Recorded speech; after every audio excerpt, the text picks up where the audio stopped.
Assalamualaikum warahmatullahi wabarakatuh. Waalaikumsalam warahmatullahi wabarakatuh. Selamat siang sahabat sehat amanah. Kembali lagi di podcast kesehatan.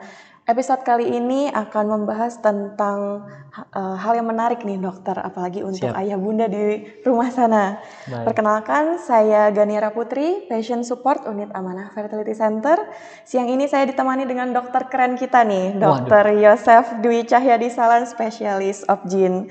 Selamat siang dokter, gimana kabarnya hari ini dok? Baik, sehat. Terima kasih Mbak Gani. Alhamdulillah. Alhamdulillah. Siang hari ini, seperti yang sudah saya bilang tadi dokter, kita akan bahas topik menarik terutama untuk ayah bunda yang menantikan buah hatinya dengan judul Pejuang Dua Garis, kapan harus memulai program bayi tabung atau IVF. Wow, judulnya menarik sekali ya Mbak Gani ya. Nih, menarik nih dokter. Betul. Tapi sebelum kita membahas lebih jauh nih tentang program bayi tabung, bagaimana tahapannya, prosedurnya, syarat dan ketentuannya untuk ayah bundanya, kita harus tahu dulu nih dokter. Ayah bunda di sini harus tahu dulu apa sih yang dimaksud dengan infertilitas atau kondisi sulit hamil nih dokter. Baik.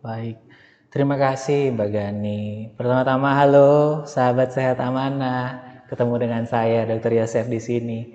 Hari ini cukup menyenangkan. Saya diundang oleh Mbak Gani, wanita cantik yang mengajak saya untuk berdiskusi terkait dengan infertilitas kurang lebih begitu ya Mbak Gani ya. Tadi disinggung sedikit sebelum kita melangkah lebih jauh, ayah bunda harus tahu apa sih artinya infertilitas. Jadi Mbak Gani, infertilitas itu merupakan suatu kondisi di mana ketika pasangan usia reproduktif tidak mampu memiliki keturunan meskipun sudah berhubungan secara rutin selama 12 bulan berturut-turut dengan syarat tanpa menggunakan alat kontrasepsi. Dan ingat baik-baik, rutin di sini artinya rutin ya Bunda ya, bukan sekali dor terus tidak ada lagi gitu ya. Mungkin itu Mbak Gani terkait dengan infertilitas ya. Baik, nah selain itu nih dokter, masih banyak mungkin ayah bunda di sini yang bertanya-tanya kondisi yang mereka alami ini apakah masih normal atau sudah perlu periksa dokter. Nah terkait hal itu, kapan pasangan suami istri dapat dikatakan perlu periksa kesuburannya nih?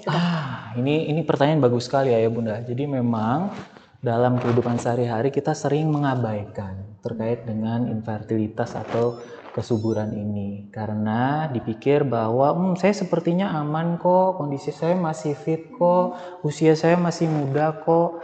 Tetapi ketika sudah lebih dari 1 tahun atau 12 bulan bersama suami istri tentu ya dan belum punya keturunan, maka itu alarm Mbak Gani. Sebaiknya memang sesegera mungkin diperiksakan. Mana tahu ada sesuatu yang kita temukan. Begitu Mbak Gani? Oke, siap dokter. Berarti perlu penting untuk bunda untuk deteksi dini ya gitu. Betul. Ya dokter. Dilihat-lihat bunda, dirasa-rasa. Saya yakin bunda ngerti kok. Apalagi kalau sudah setahun bersama. Begitu itu ya. Oke, lanjut nih dokter. Boleh. Ketika pasangan akhirnya memutuskan untuk periksa nih dok, tentu muncul nih pertanyaan dokter ya. Sebenarnya apa sih penyebab paling umum pasangan sulit mendapatkan keturunan nih dokter? Baik. Terima kasih Mbak Gani. Pertanyaannya menarik. Jadi ayah bunda sekalian, sahabat sehat amanah, ketika kita berdiskusi penyebab atau sesuatu yang mungkin menjadi alasan kenapa belum mendapatkan keturunan.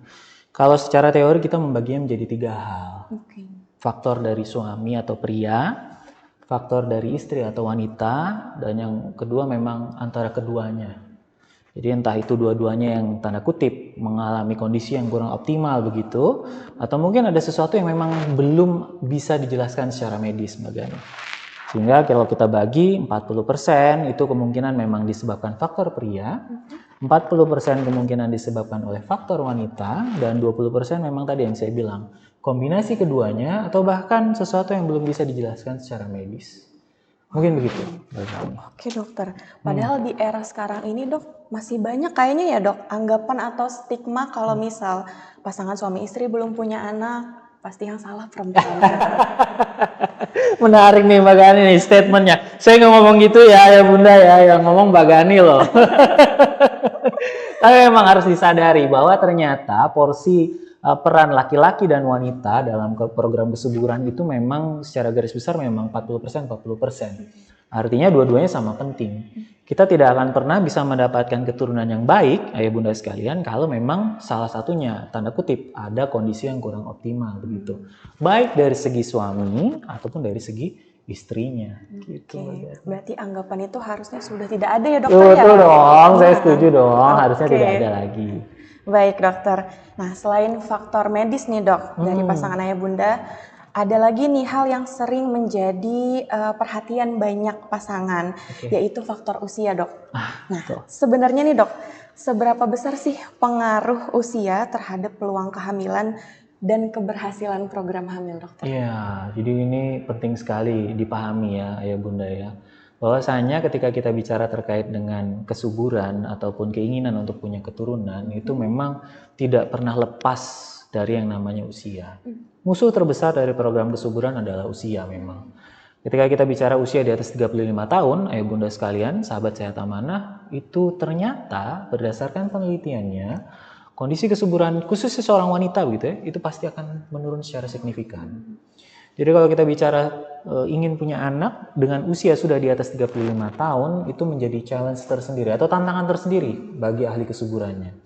Kita tidak akan pernah bisa mencapai hasil yang optimal kalau tidak diupayakan secara baik dan komprehensif. Jadi saya kira usia memang menjadi musuh besar kita.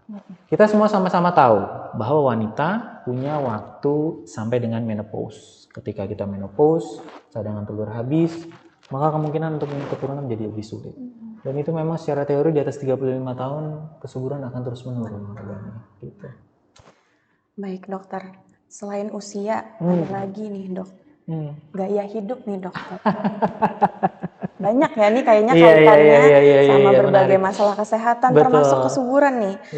Kalau seperti stres, kurang tidur, merokok dan obesitas itu dapat mempengaruhi nggak kesuburan dan korelasinya gimana nih dokter? Baik. Terima kasih Mbak Gani. Ini pertanyaan sejuta umat. Saya sering ditanyakan memang. Ketika kita berdiskusi terkait dengan kesuburan, pasti ada salah satu hal yang menjadi penyebabnya berhubungan dengan obesitas, gaya hidup, kebiasaan merokok, dan lain sebagainya. Kita tidak bisa memungkiri memang faktor-faktor tersebut menjadi peranan penting. Khususnya kalau kita bicara satu, segi berat badan saja. Berat badan di atas 24,5 ternyata beresiko atau BMI di atas 24,5 itu beresiko untuk menurunkan kesuburan sampai dengan 30 bahkan 40%. Terus kalau kita bicara lagi lebih jauh terkait dengan kebiasaan merokok, studinya sudah jelas, merokok lebih dari 10 batang per hari itu akan menurunkan kualitas sperma secara signifikan. Jadi buat bapak-bapak sekalian, sebaiknya kurangi merokok ya, Mbak Gani ya. Saya nggak bilang berhenti loh, tapi kurangi dulu. Pelan-pelan, dikit demi dikit, mudah-mudahan menjadi dikit. Ya kan Pak ya, betul ya? Betul banget dokter. Oke, berarti penting nih untuk ayah bunda. Penting sekali Mbak Gani. Kita nggak akan pernah bisa berhasil kalau ternyata faktor eksternalnya tidak ikut dimodifikasi atau tidak ikut diperbaiki. Mulai dari gaya hidup, kemudian berat badan, dan juga tadi kalau kebiasaan merokok, sebaiknya juga dihindari atau dikurangi. Gitu. Oh iya Mbak Gani, yang harus diingat bahwa merokok ini bukan cuma seorang perokok aktif ya Mbak Gani ya. Jadi perokok itu sekarang sudah ada yang namanya perokok pasif dan bahkan sekarang ada yang namanya third party smoker. Jadi apa itu, third party smoker itu ternyata kalau rekan kita nggak ngerokok nih Mbak Gani, tapi teman kita ngerokok gitu ya. Teman kita ngerokok, asapnya kan otomatis kita terhirup. Kita namanya pasif, perokok pasif. Betul. Tapi ternyata asap rokok itu juga menempel di pakaian kita. Ketika kita pulang, pakaian kita dicuci sama orang lain itu pun terpapar Mbak Gani. Itu yang disebut sebagai third party smoker. Jadi ternyata rokok berdampak sampai dengan orang ketiga. Orang yang mengelola baju pasca terpapar orang yang merokok aktif. Jadi cukup signifikan dampaknya. Berbahaya sekali ya ternyata. Ya lumayan. Jadi kalau ayah bunda ingin memperbaiki gaya hidup, saya sangat mendukung sekali. Betul begitu ya Mbak Gani? Betul, kita mendukung dokter. Oke. Lanjut nih dokter. Boleh. Tadi sudah faktor usia dokter. Yes. Kemudian gaya hidup. Nah, langkah selanjutnya nih dokter. Pemeriksaan nih. Pemeriksaan apa saja yang perlu dilakukan pasangan suami istri untuk mengetahui penyebab sulit hamil dokter? Betul. Baik. Jadi sebagai langkah awal Mbak Gani, ada hal-hal yang kalau saya sering bicara kepada pasien adalah berkenalan. Tak kenal maka tak sayang. Betul ya Mbak Gani? Betul dokter. Makin kenal mudah-mudahan tambah sayang begitu ya. Jadi kalau kita bicara terkait dengan kesuburan, maka kita harus mengenal baik dari sisi pria maupun dari sisi wanitanya. Dari sisi pria memang kita kenalan melalui pemeriksaan yang bernama analisis sperma Mbak Gani. Jadi sperma seorang pria itu diperiksa via laboratorium, nanti kelihatan hasil dan kita bisa evaluasi dari sana. Kemudian bicara dari segi wanita, ada 2 hal yang sebaiknya juga diperiksakan. Yang pertama adalah cadangan telur melalui pemeriksaan ultrasonografi. Yang kedua, pemeriksaan cadangan telur melalui pemeriksaan darah, namanya anti-Mullerian hormone. Dan yang ketiga, nih buat ayah bunda nih, kalau masih ingin lahir secara atau hamil secara normal, sebaiknya periksa HSG namanya, atau hysterosalpingografi. Periksaannya sih kalau bahasa orang awam tuh tiup rahim katanya. Rahim. Agak-agak sakit sedikit ya bunda ya, tapi nggak apa-apa kok, aman. Yang penting kan ketahuan. Betul, Gitu ya dokter. Mbak Gani. Yang penting kita tahu nih penyebabnya ya dokter. Betul, karena kadang-kadang gini Mbak Gani, kita sendiri pun sebagai dokter kadang-kadang ingin mencoba mencari atau mengeksplor lebih jauh. Kira-kira apa yang menjadi penyebab utama seorang pasangan di usia subur, reproduktif, belum memiliki keturunan sampai sebegitu lamanya, di atas dari 1 tahun. Gitu, dan salah satu caranya tadi berkenalan, periksa sperma, periksa cadangan telur, dan jika memungkinkan dilakukan hysterosalpingografi atau pencitraan gambaran dari struktur dalam rahim. Gitu, Mbak Gani. Baik nih, kita sudah punya banyak informasi ya Bunda untuk mengetahui penyebabnya. Nah, selanjutnya nih dokter, kita sudah tahu penyebabnya, penanganannya dokter. Kira-kira kapan dulu nih pasangan perlu mempertimbangkan penanganan lebih lanjut seperti apakah program alami, inseminasi, atau yang terakhir bayi tabung dokter? Baik. Kapan nih kira-kira dokter? Baik, secara garis besar memang hal itu wajib didiskusikan Mbak Gani, berdasarkan data hasil pemeriksaan yang ada. Diskusinya pun harus secara komprehensif dengan dokter kesuburan atau fertilitas yang memahami betul kira-kira langkah-langkah apa yang perlu diambil sebelum program itu dilaksanakan. Kita tidak bisa bicara alami kalau ternyata ada kebuntuan dari saluran reproduksinya. Tadi dari pemeriksaan HSG biasanya akan terlihat buntu salurannya, entah kiri atau kanan atau dua-duanya, maka kemungkinan keberhasilan kehamilan secara alami menjadi sangat menurun. Pun begitu tadi Mbak Gani bilang terkait dengan inseminasi. Inseminasi juga ada syarat. Syaratnya yang satu tidak boleh buntu, yang kedua jumlah sperma minimal di atas 10 juta. Jadi periksa spermanya ya bapak-bapak ya, biar tahu ya berapa jumlah spermanya. Dan yang terakhir terkait dengan bayi tabung. Bayi tabung itu memang saat ini menjadi upaya final atau upaya akhir yang bisa dilakukan manusia dalam usaha untuk memperoleh keturunan. Tapi bukan serta-merta semua orang yang belum memiliki keturunan itu wajib ke arah bayi tabung. Kita harus evaluasi dulu, memang perlukah, memang ada kondisi yang menjadi indikasi, contohnya sperma di bawah dari 10 juta, spermanya cuma 5 juta, 4 juta, atau bahkan dia tidak ada sperma sama sekali, mungkin bayi tabung memang menjadi opsi. Atau ada masalah terkait dengan tadi kebuntuan. Nah, kebuntuan itu memang mutlak. Kita sangat menyarankan untuk ke arah bayi tabung. Jadi diskusi deh kayaknya ya Mbak Gani ya. Harus ngobrol ya bunda ya. Komunikasi ya dokter ya. Banyak sekali ya dokter tadi infonya.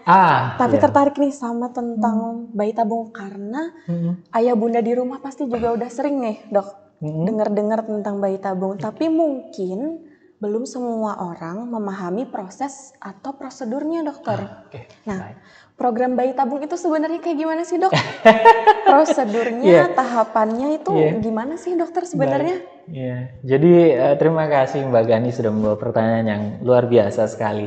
Jadi memang ayah bunda sekalian, sahabat sehat amanah, jika kita bicara ingin melangkah ke arah bayi tabung, yang pertama pasti kita harus melakukan pemeriksaan terlebih dahulu.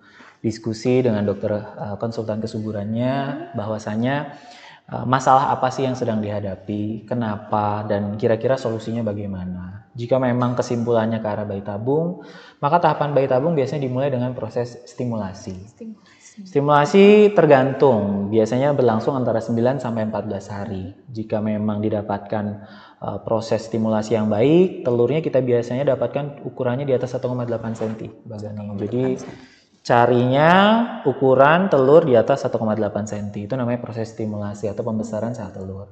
Ketika dia sudah besar, ukurannya di atas 1,8, maka kita akan lanjut ke proses pemetikan sel telur atau ovum pick up namanya. Ayo Bunda udah pasti tahu nih, udah pasti banyak yang ngerti. Sahabat Sehat Amanah cerdas-cerdas kok, udah oke-oke semua.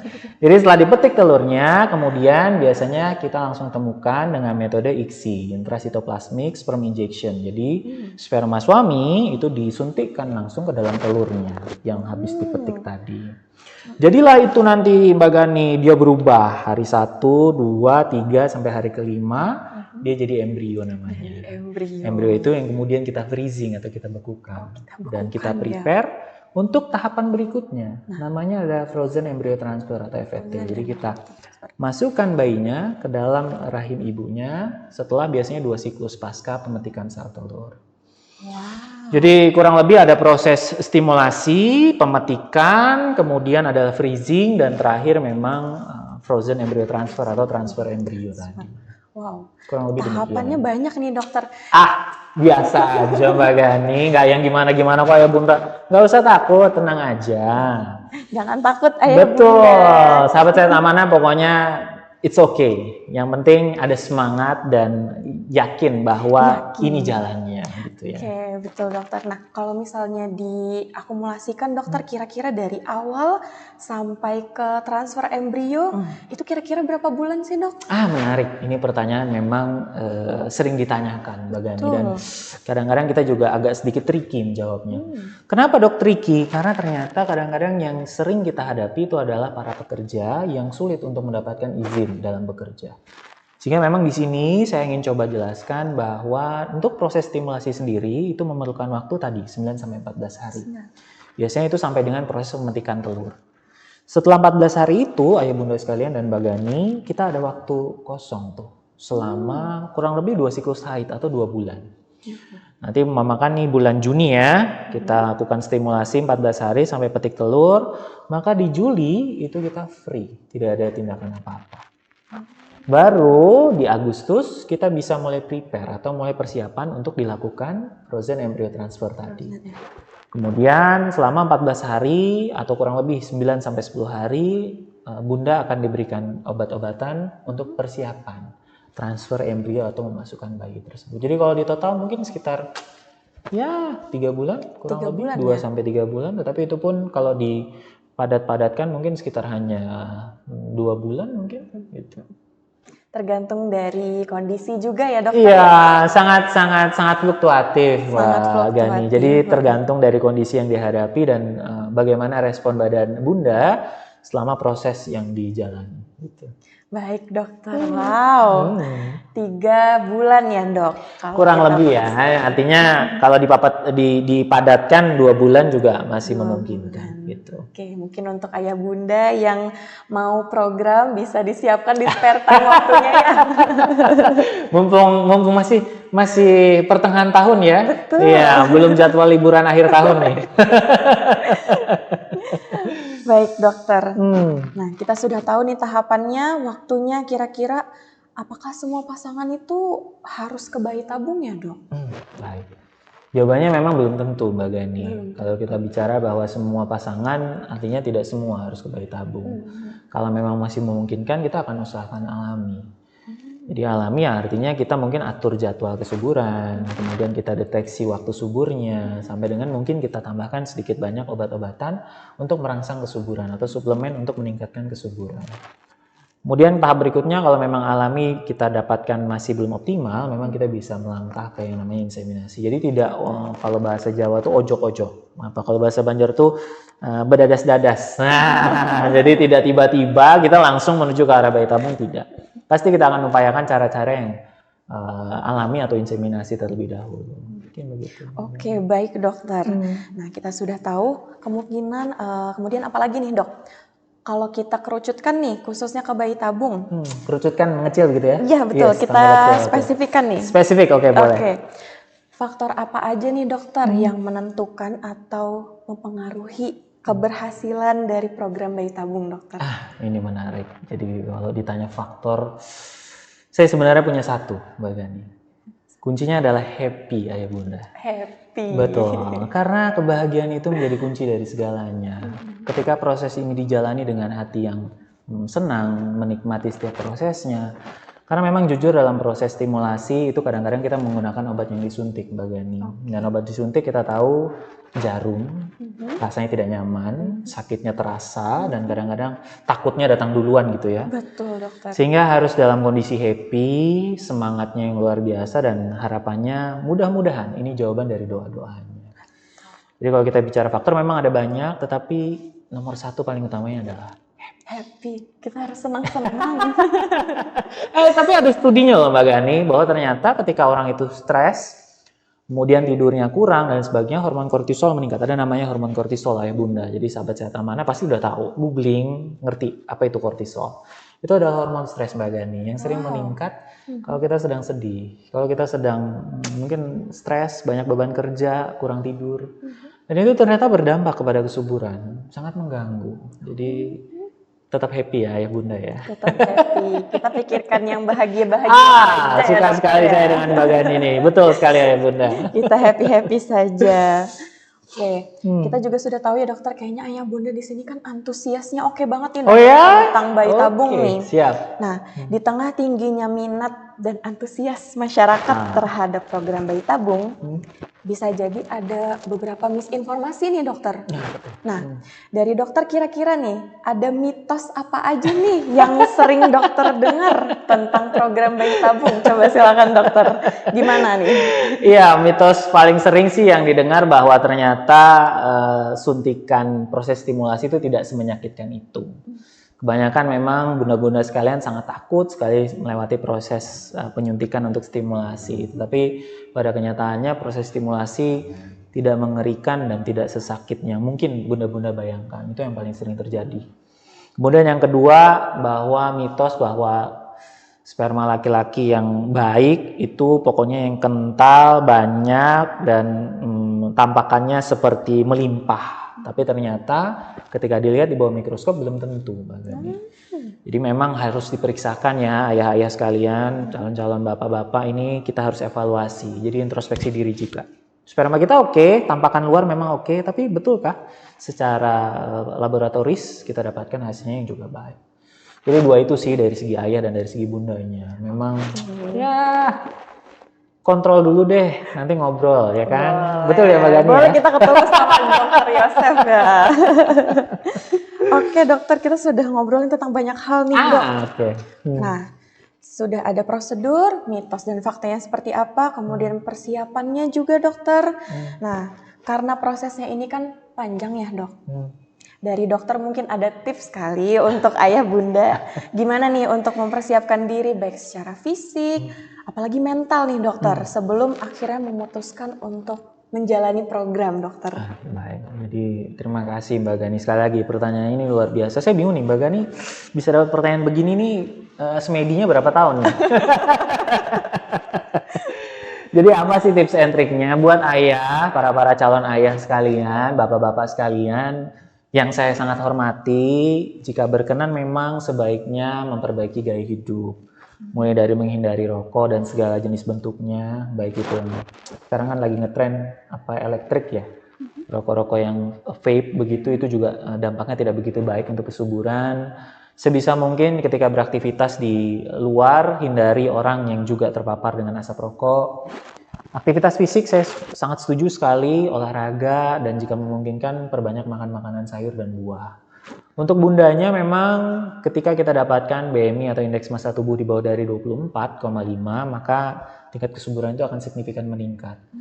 Jadi kalau memang memungkinkan, bunda-bunda sekalian yang memiliki berat badan atau indeks massa tubuh di atas 24,5, sebaiknya memang olahraga, jaga daya makan yang sehat, dan mudah-mudahan bisa mencapai di bawah dari 24,5. Karena lumayan signifikan untuk mempengaruhi dari kesuburannya. Jadi semangat ya ayah bunda demi cita-cita yang diidam-idamkan. Betul dokter. Lagi-lagi baliknya ke pola hidup ya dokter ya. Betul Mbak Gani. Karena kita manusia itu you are what you eat, you are what you do. Jadi kita memang terbentuk dari apa yang kita makan dan apa yang kita lakukan. Betul dokter. Wow, kalimatnya sangat berat ya. Waduh. Oke, Sebagai penutup dokter, Oke. oke, dari saya ya tapi. Oke, boleh. Saya yakin banyak sekali nih dokter pejuang 2 garis dan mungkin masih memantapkan langkah pertamanya untuk memulai perjalanan mereka mendapatkan buah hati. Pesan dokter nih, mau pesan dokter nih kepada para pejuang 2 garis agar tidak kehilangan harapan, Dok. Iya. Dan mengetahui kapan waktu yang tepat untuk mencari pertolongan medis. Iya, baik. Iya. Terima kasih Mbak Gani. Jadi kalau ditanya pesan, saya cuman ingin menyampaikan bahwa perjuangan 2 garis itu adalah perjuangan berdua. Jadi perjuangan antara ayah dan bundanya. Bukan cuman bundanya atau bukan cuman ayahnya. Ketika kita ingin mencapai keberhasilan, maka dua-duanya harus menjalani dengan sepenuh hati dan komitmen.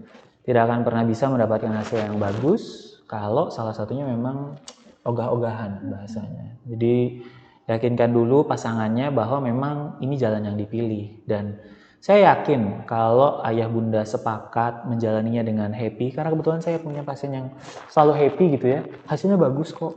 Luar biasa loh ayah bunda. Jadi tetap happy dan komitmen bersama, mungkin begitu. Komitmen ya dokter ya, Betul. 2 arah ya dokter ya. Betul sekali. Oke, untuk pertanyaan sudah selesai dokter. Terima Oke. kasih banyak ya Sama-sama, dokter. Mbak Gani. Banyak sekali yang bisa kita dapatkan informasinya Iya. dan antusias dari penonton, ayah bunda yang ada di rumah. Halo. Pasti sudah banyak pertanyaan nih, banyak sekali pertanyaan yang mau ditanyakan ke dokter gitu. Yosef. Oke. Siap. Dok, mau tanya, gimana kita tahu bahwa kita memiliki masalah kesuburan? Apa ada tanda gejala yang khas gitu? Baik. Terima kasih. Pertanyaannya dari siapa kalau boleh tahu? Dari Mawu. Mawud. Oke, terima kasih Ibu Mawud ya. Ibu Mawud bertanya terkait dengan apakah ada tanda gejala yang khas terkait dengan ketidaksuburan. Sebenarnya tidak ada tanda pasti, Mbak Gani dan Ibu Mawud. Ketika kita bicara, yang penting bahwa sudah berhubungan suami istri selama setahun rutin tanpa menggunakan alat kontrasepsi dan belum punya keturunan, maka sebaiknya segera evaluasi. Jangan-jangan memang ada sesuatu yang tanda kutip kurang optimal sehingga belum mendapatkan keturunan. Jadi buat Ibu Mawud, kalau bicara tanda pasti, contoh kayak suami saya suka garuk-garuk punggung, apakah itu tidak subur? Nah, tidak ada ya, tidak ada begitu ya Bu Mawud ya. Jadi segera kontrol kalau memang setelah setahun belum punya keturunan. Mungkin begitu Mbak Gani dan Bu Mawud. Dok, mau tanya, olahraga apa yang cocok untuk memperbaiki gaya hidup untuk kesuburan? Terima kasih dok. Oke. Dari Gerobak Snack. Halo Ibu Gerobak Snack ya, senang sekali pertanyaannya Ibu Gerobak Snack ya. Jadi olahraga apa yang direkomendasikan? Memang banyak studi mengatakan bahwa yoga dan pilates menjadi pilihan yang utama. Tetapi kenapa sih studinya banyak ke arah sana? Karena memang itu yang banyak dikerjakan oleh orang di Eropa dan Amerika. Tapi kalau untuk orang Asia, kita jalan santai pun sudah cukup sepertinya. Yang penting dilakukan sebanyak 3-4 kali dalam 1 minggu dengan durasi 15-20 menit. Dan itu terbukti cukup ampuh. Ya memang zaman sekarang ngetrennya banyak ya Mbak Gani ya. Mulai dari padel. Habis itu yoga. Kemarin baru ada datang Anjasmara tuh kalau nggak salah. Jadi boleh-boleh aja. Yang penting olahraganya intensitasnya ringan sampai sedang, tidak sampai yang berat. Nge-gym juga boleh, asalkan tidak yang sampai menjadi untuk muscle build yang terlalu berlebihan begitu ya. Maka kita sangat rekomendasikan gitu. Dok, berapa perkiraan biaya untuk pemeriksaan dan setiap pilihan terapi yang mungkin dapat dijalani? Nama Encip-Encip. Baik, terima kasih nih Ibu Encip-Encip ya. Senang sekali saya dapat pertanyaan dari Ibu Encip-Encip. Berapa perkiraan biaya? Kalau biaya kita bicaranya relatif, Mbak Gani. Jadi Ibu Encip-Encip, kalau kita bicara antara range mungkin ya memang cukup memerlukan biaya antara mungkin sekitar, kalau untuk pemeriksaan saja sekitar 1-2 juta. Itu pun kalau kita periksa untuk 1 orang. Tetapi kalau memang untuk suami istri mungkin akan sedikit ada tambahan. Karena terkait dengan pemeriksaan tadi yang saya bilang. Ada spermanya yang harus dievaluasi, kemudian cadangan telur dan HSG yang harus juga dievaluasi. Paling tidak kalau sudah melakukan pemeriksaan, jadi tahu Bu Encip-Encip arahnya kemana, apa pilihan yang terbaik dan harus ngapain sih setelah ini gitu. Jadi tips and triknya mudah-mudahan Bu Cip nanti datang, kontrol dan kita diskusi deh. Aman, tenang aja Bu Cip ya. Ada diskon buat Bu Cip. Oke,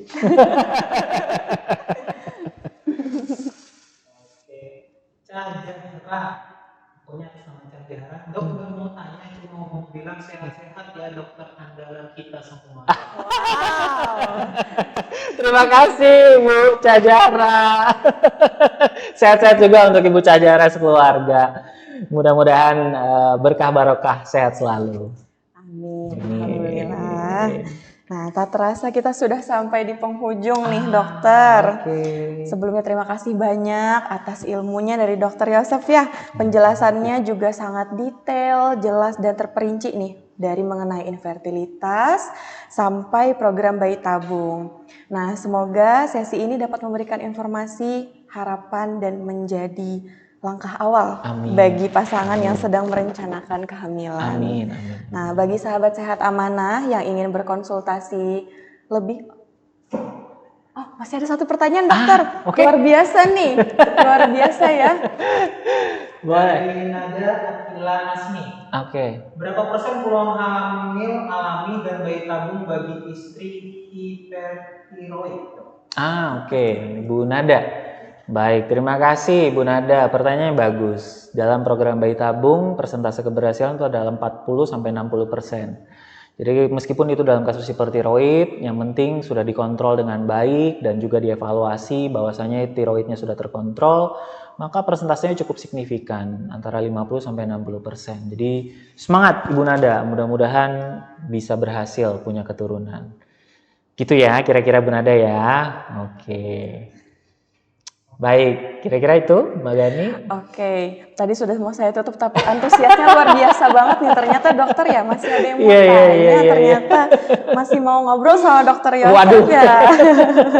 Nah, bagi sahabat sehat amanah yang ingin berkonsultasi lebih lanjut mengenai program kehamilan atau mau ngobrol nih sama dokter Yosef, boleh nih kita kunjungan dulu ke Rumah Sakit Amanah Medical Center di Poliklinik lantai 3. Kita bisa ketemu dokter Yosef setiap hari Senin sampai hari Sabtu pukul 20 sampai 21 malam. Kemudian di hari Minggu di pukul 10 sampai jam 12 siang atau bisa ke Amanah Fertility Center. Dr. Yosef ada di setiap hari Senin, Selasa, Rabu, Jumat, dan Sabtu pukul 4 sore. Oke, sampai jumpa di podcast Kesehatan Amanah episode selanjutnya. Terima kasih atas antusiasnya. Assalamualaikum warahmatullahi wabarakatuh. Selamat siang. Waalaikumsalam. Dadah, sahabat sehat amanah.